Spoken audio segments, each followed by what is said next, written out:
Thank you, Lascia and Corlin. I would like to thank the Business Committee for arranging this debate and allowing time for the Dáil to discuss the important work that is ongoing in dealing with Ireland's legacy of mother and baby and county home institutions. And I know that the keen interest that members of the Oireachtas have in these matters is very welcome, and I think it's clear that survivors appreciate the level of support across the House.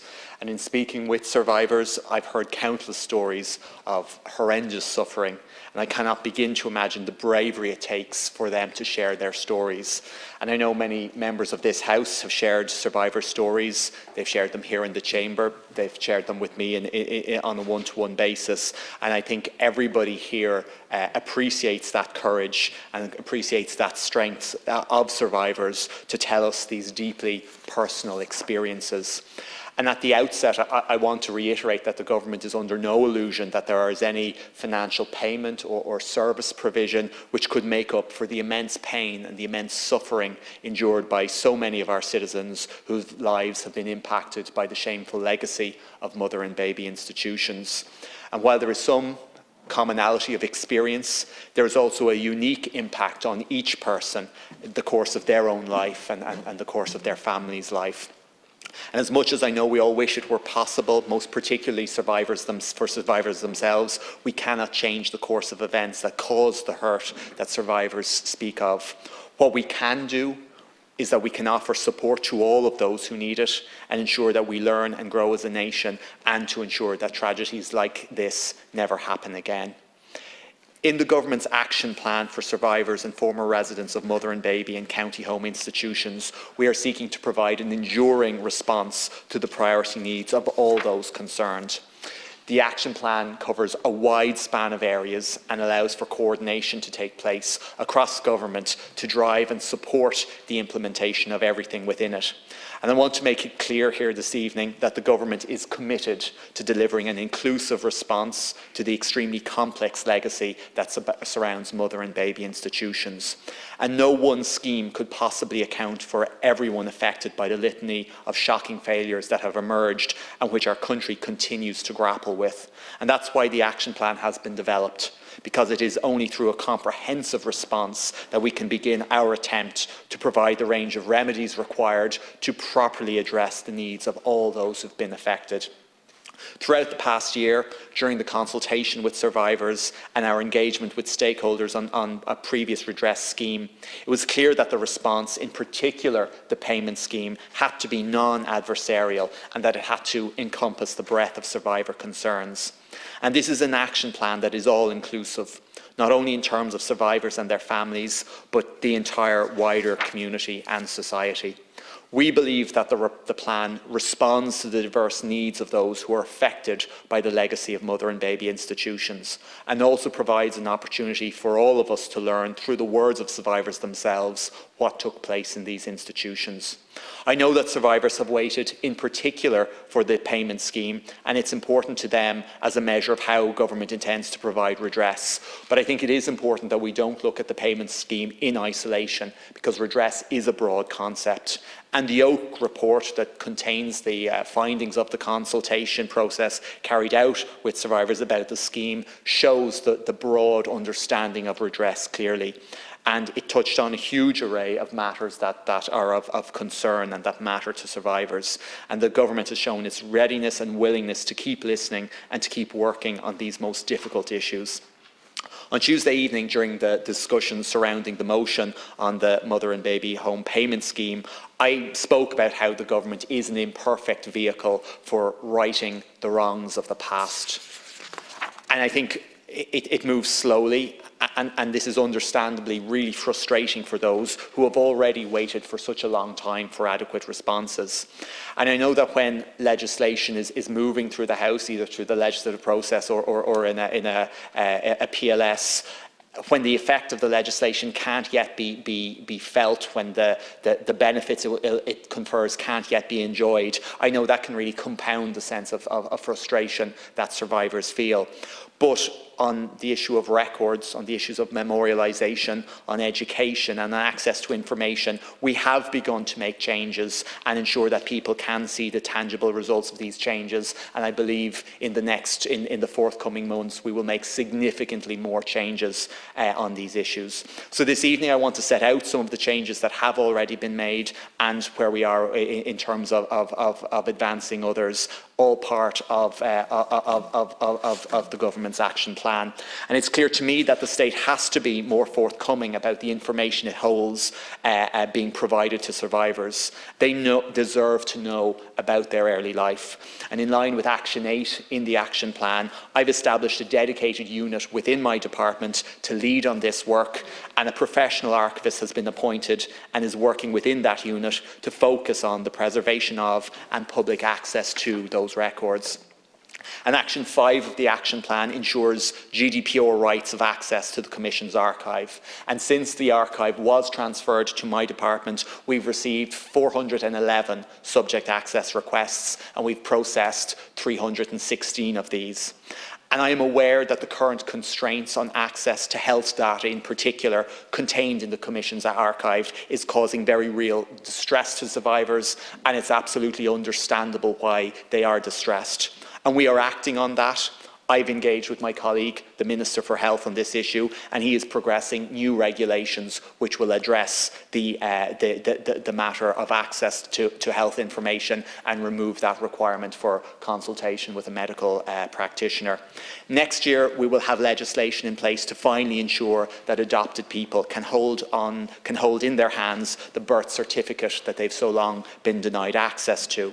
And the legislation will also address access to records containing birth and early life information. It will provide a statutory basis for a tracing service and will provide safeguarding of relevant records. We will have legislation in place to allow for the excavation, the exhumation and the identification of the remains at the site in Tuam, because no one who has met the survivors, their families and their advocates could have anything less than an absolute determination to see the terrible injustice that site represents, to see that injustice remedied.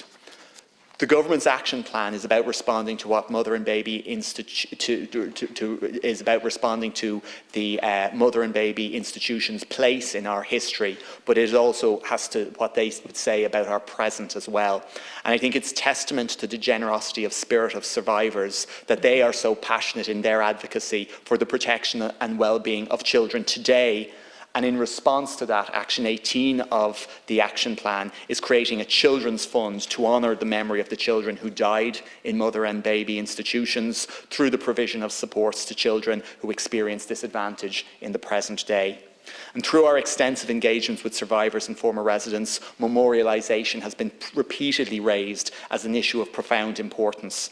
And in further demonstration of the government's commitment to not just acknowledging the failures of the past, but also learning from them, the government has committed in Action 7 to the creation of a national memorial and record centre, and a group chaired by the Secretary-General to the government will develop the overarching vision for this centre and propose approach for the creation of this natural centre, and that will be brought to government for approval, and provision has been made in this year and next year's estimates for that group to begin the scoping work on the creation of the National Records and Memorial Centre.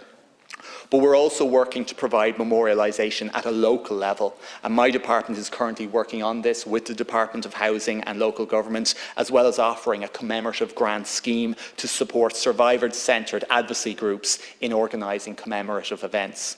And memorialisation and commemoration is important in recognising the place of mother and baby institutions in our history, but we must also inform, and in recognising the importance of learning from the traumatic experiences of past generations, Action 11 directs the Department of Education to inform future generations about their impact. So through the National Council for Curricular Assessment, we are considering how best to support schools in enabling students to learn about and understand this important and sensitive aspect of Ireland's recent history.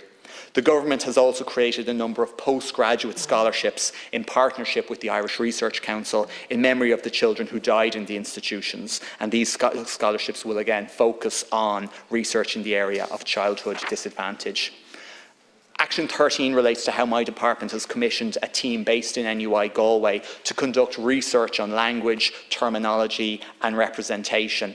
And the aim of that project is to highlight the stigmatising and labelling language that has been used in the past and to provide guidance on how to better in the future. I think those of us who've been present through the PLS process on the information and tracing will know the importance of language and the importance of the terminology used. And the outcome from the NUIG research will underpin and inform future projects. And these actions are tangible demonstrations of government's determination not to forget the past and not to repeat the past. As government works to respond to the legacy of the mother and baby institutions, I know that the past 18 months in particular has been difficult for survivors. And it's important that I emphasise and deputies make their own constituents aware that counselling support for all former residents has been in place since the publication of the Commission's report, and this service has been strengthened with additional investment and an expanded out-of-hours service. In addition to this, we are establishing a patient advocacy liaison support service for all survivors, and the Department of Health, in partnership with the HSE, is currently working on establishing this service, and I expect it to be in place early next year. When up and running, this service will have a dedicated team who can provide bespoke information and support to survivors on a confidential basis to assist them in accessing health services which they may need. And the Department of Health is also working with the Health Research Board on a research project as part of the TILDA programme to identify the health needs of survivors, and this research will further inform health policy and service responses. Having set out the comprehensive context in which the proposals for the Mother and Baby Institutions Payment Scheme has been developed, I want to briefly speak about this scheme, which sits as one element of the entire redress package of supports and measures as set out in the action plan. The scheme will provide a financial payment to all mothers who spent time in one of the institutions. It will also provide a financial payment to those who are resident as children in one of the institutions for more than 6 months. The payment is in recognition of the harsh conditions, emotional abuse and other forms of mistreatment, stigma and trauma experienced while resident there. The scheme will provide an enhanced medical card to mothers and children who are in one of the institutions for more than 6 months. These measures will benefit approximately 34,000 people and is of a value of €800 million.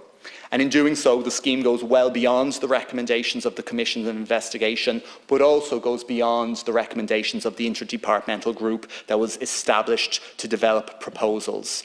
And in moving beyond these broad redress measures included in the action plan, the government has also included in its proposals for the scheme women who spent time in the institutions after 1974, all children who spent more than 6 months in the institutions, regardless of whether they were accompanied or unaccompanied, and all women, regardless of the time they spent in an institution.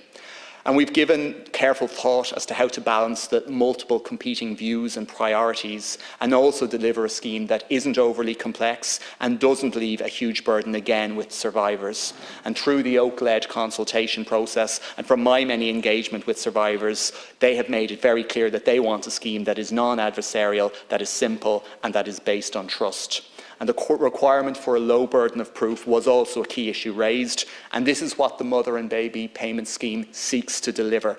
The approach to the payment was a matter of extensive deliberations, and it was concluded that by providing a general payment based on time spent with no requirement to bring forward any evidence of abuse or harm, that was the best way of ensuring that this scheme causes no further trauma. While I appreciate that this approach is not perfect, it's notably less complex, less lengthy and less traumatising than one that requires an individualised assessment process where it could be very challenging for applicants to meet an evidential threshold to entitle them to an award and also to have their evidence tested, for example, through oral hearings. And this is particularly the case having regard to those who are young children. All of this creates significantly more uncertainty and unpredictability for the applicants. And I was struck by Deputy Batchick's contribution on Tuesday Tuesday evening when she pointed to her experience as a barrister of the difficulties for applicants to the residential institutions redress scheme in terms of the re-traumatising nature of how that particular scheme was designed. And I believe that the simplicity of the approach adopted is this scheme is something that has been acknowledged and that has been designed with a focus on survivors and a genuine intent to make it as easy as possible for them to access. The approach we are proposing will also allow for the scheme to be established more quickly, and it means that the process of assessing applications can be quicker, as well. And these considerations have also been expressed as vital by survivors. It's important to note that once the scheme is established, it is very much the intention that elderly survivors and potentially other vulnerable people will be prioritised.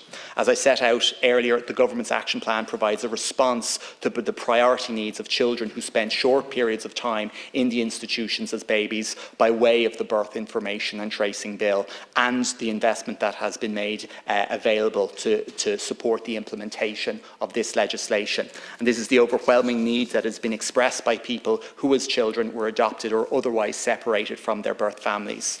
In terms of the situation of boarded out children, I fully agree with the sentiments expressed in this House in relation to the horrific abuse suffered by those who were boarded out. And this scheme has been designed to provide a response to those who are resident in mother and baby and county home institutions.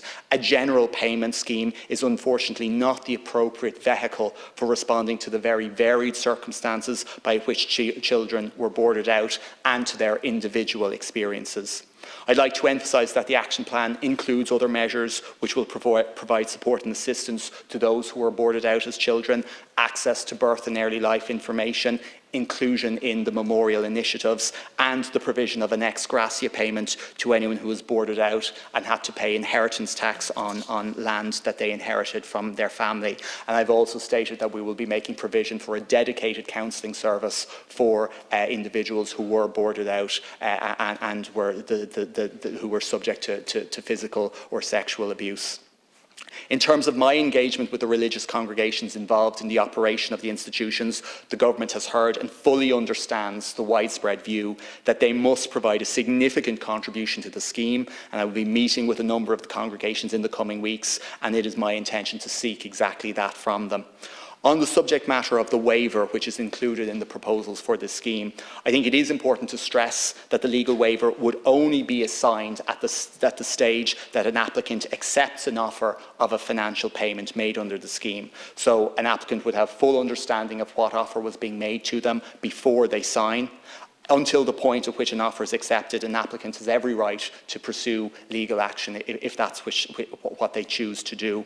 And all applicants who decide they want to take the payment and sign the waiver, they will be entitled to financial support so they can get independent legal advice in terms of the consequences for them of signing that waiver. And importantly, signing a waiver does not mean that survivors cannot discuss their experience of engaging with the scheme or the payments that they have received. So unlike previous schemes, there will be no gagging of survivors. Last Ceann Comhairle, the path we seek to try and reconcile with the scale of the terrible wrongs committed in our past isn't an easy one, and we owe such an enormous debt to those who were so cruelly let down by the state and by the church into whose care these women and children were left. And those traumas are living memories for many thousands of people, and thousands of others, their families, their friends, live with the consequences of those acts. And the action plan that I've developed, including the payment scheme, but also access to information, seeks to address the wrongs in an open and far-ranging a manner as we know how. And it's an ongoing, it's an evolving process, and one that I am committed to as Minister to implementing for as long as I'm in this office. And I want to conclude by again thanking the House for providing this opportunity to discuss the significant work that has gone in this area, to thank the survivors and all those who support them for sharing their experiences with us. And I look forward to hearing the contributions of other members of the House. Thank you.